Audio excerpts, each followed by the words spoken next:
I want to go into stage 2, because if we don't, there is no justification for going for negotiation or for settlement.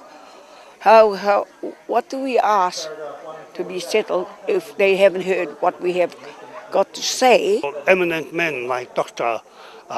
Professor Ravi Walker, Pat Oepa, who are teaching that in your university, but there are also Maori kaumata who hold that huge volume of history, and them presenting that before the tribunal. The question I want to ask, is the tribunal listening? Really, it's just paying that word respect. Respect one another's whenua, respect one another's ngahere, and respect the people that actually have the rohe rights. Because they say the word is kaitiaki. Kaitiaki doesn't give you a piece of paper to write on your name that you own it.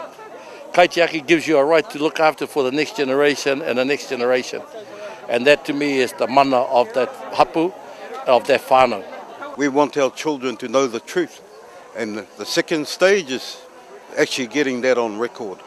So all our children can refer back to, because at the moment all we've had to rely on is their histories, until people like Bellich and Ann Salmon come along and telling the truth as it is, So we'd like to keep it on, have that record in place for our children, for our many generations to come.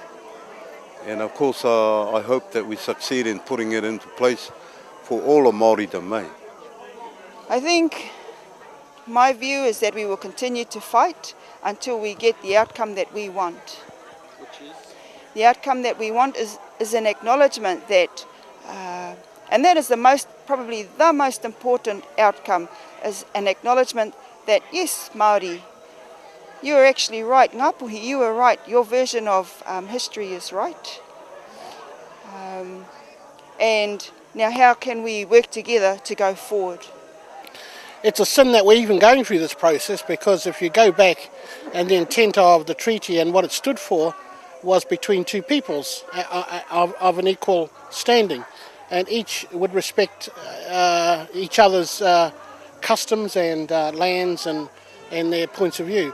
But that clearly hasn't happened, because now we have these treaty claims processes that we're going through that really is an indictment on the way in which the treaty has been upheld by one party over another. So, now Maori are sort of fighting a rearguard action.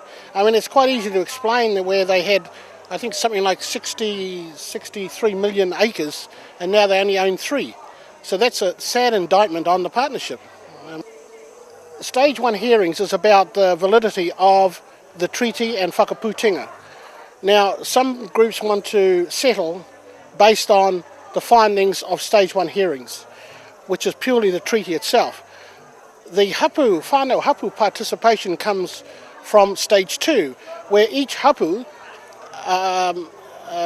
has to prosecute their own claims. So what they do is identify what they have lost, and they know it. They know what lands they've lost. They know the waterways that they've lost. They know their health and education disparities. All of these things they know, and they want their day in court to prosecute their claim. And you can't take that away from them. And if you go to Stage 1 and go down to settling, at that point, it negates Stage 2. In other words, Stage 2 it's thrown out the window. Not one, not even all the lawyers and all the presenters thus far have never understood the terms of Maori customary law. Therefore, then they are unable to give a clear understanding of what the terms are. We should have had the first hearing in the whole of New Zealand to lead it instead of other iwi coming in and taking the claims first, because he thinks that we have the best lead because of the treaty and the Hakaputinga document. It's like what some of the lawyers were just saying this morning, is that that the government's really relying on public opinion. Our side of the story needs to be heard, because our children for the future needs their history to be known. If we went directed, then there's no history to be told. But for me, that's what it's about, us realising our own mana rather than depending on the Crown. We have people that will put them right or give them the right story. I think now is the time is right for our whānau hapu to get together and show us that they are going to do exactly that, to empower themselves. Go back and talk to your whānau, talk to your hapu. We always know the Crown, eh? The Crown is not going to give up easily. They're not going to, they know they're done wrong. I have to, but they're not going to acknowledge that. So the battle goes on. For us as hapu, is nothing new. It's something that we've known from the beginning.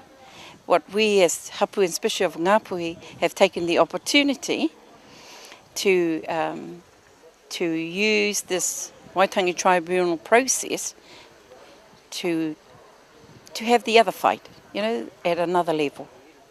It ought to be that Maori people have had a fair chance to express what their claim is all about individually, each individual claim.